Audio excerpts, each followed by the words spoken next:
Hello बच्चों, आज की क्लास में हम लोग क्लास 8 इंग्लिश रेनबो बुक के chapter 4 a visit to Cambridge का क्वेश्चन आंसर और वर्ड पावर जो भी चीज इस चैप्टर में है सब एक एक करके करेंगे। ठीक है, तो कॉम्प्रिहेंशन क्वेश्चन के अंतर्गत पहला क्वेश्चन है आंसर द फॉलोइंग क्वेश्चंस, यानी निम्नलिखित प्रश्नों के उत्तर दीजिए। इसके अंतर्गत फर्स्ट क्वेश्चन है name the book written by Stephen Hawking, यानी स्टीफन हॉकिंग के द्वारा जो बुक लिखा गया उसका नाम बताना है। इसका आंसर हो जाएगा Stephen Hawking has written the famous book a brief history of time.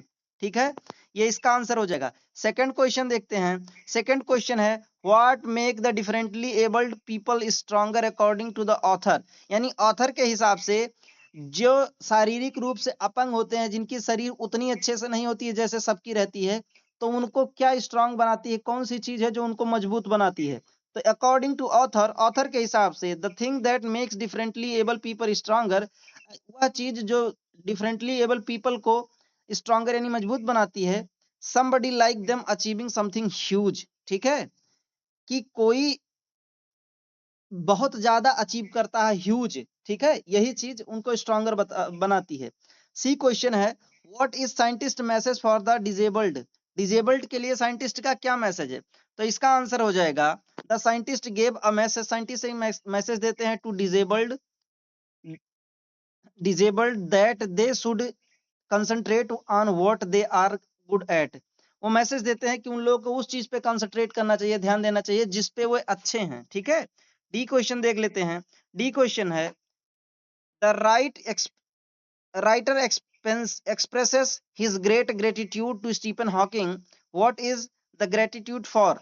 ठीक है, तो मतलब कह रहा है कि राइटर जो है स्टीफन हॉकिंग को ग्रेटिट्यूड, यानी ग्रेटिट्यूड का मतलब होता है आभार व्यक्त करना। तो आभार व्यक्त करते हैं स्टीफन हॉकिंग को, तो कह रहा है कि ग्रेटिट्यूड का मतलब क्या है ये बताइए। तो इसका आंसर में लिखेंगे the writer expressed his great gratitude to Stephen Hawking, उनको स्टीफन हॉकिंग को एक बहुत ज्यादा ग्रेटिट्यूड साबित करते हैं या देते हैं, यानी आपको अभी मतलब बताया हूं। फॉर गिविंग हिम टाइम, उनको क्योंकि वो उन्हें टाइम दिए थे, फ्रॉम द बिजी रूटीन, उनके बिजी रूटीन में से, and giving the author inspiration to help make his life better, और ऑथर को इंस्पिरेशन देते हैं कि वो अपनी लाइफ को और बेटर कर लें।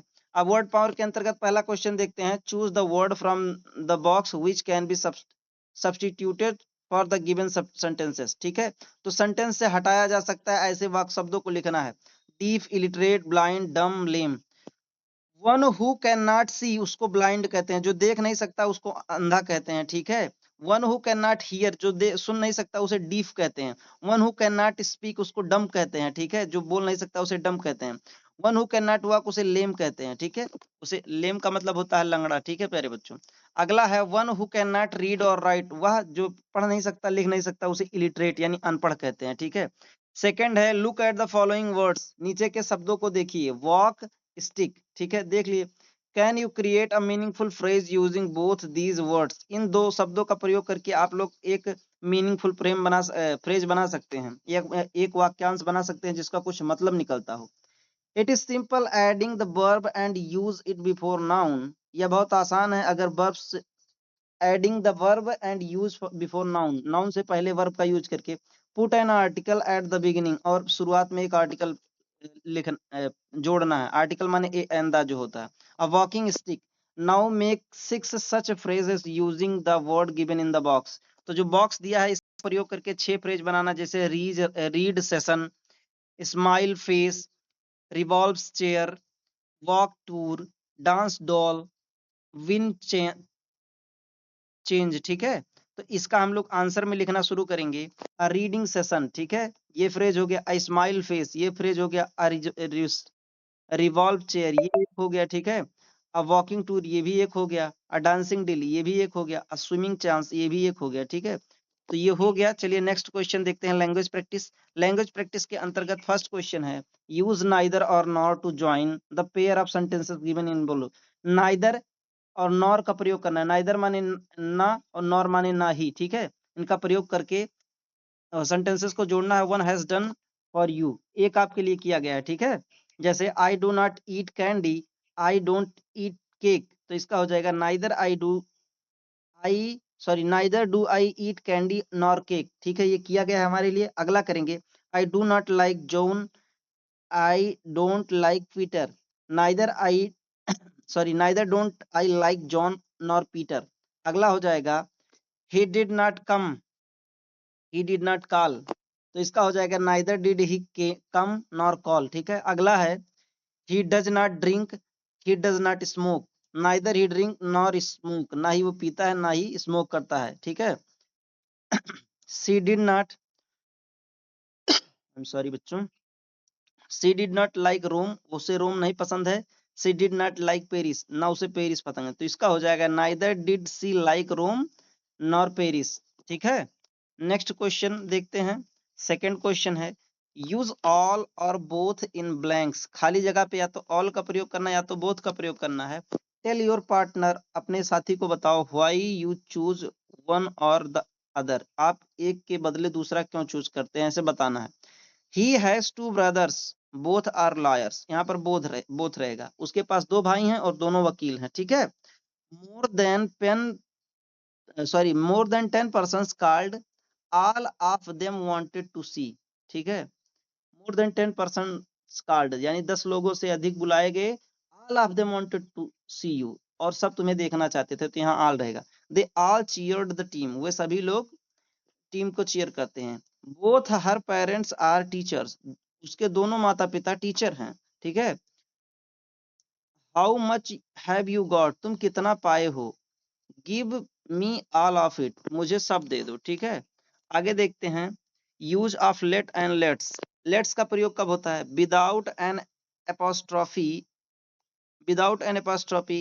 एपोस्ट्रॉफी आप लोग को पता होगा प्यारे बच्चों, यहाँ पर देखिए इसे जो ये छोटा सा कॉमा लगा, आई होप आप समझ पा रहे होंगे, किसी भी शब्द के ऊपर ऐसे छोटा सा कॉमा लगा होता है उसे एपोस्ट्रॉफी कहते हैं।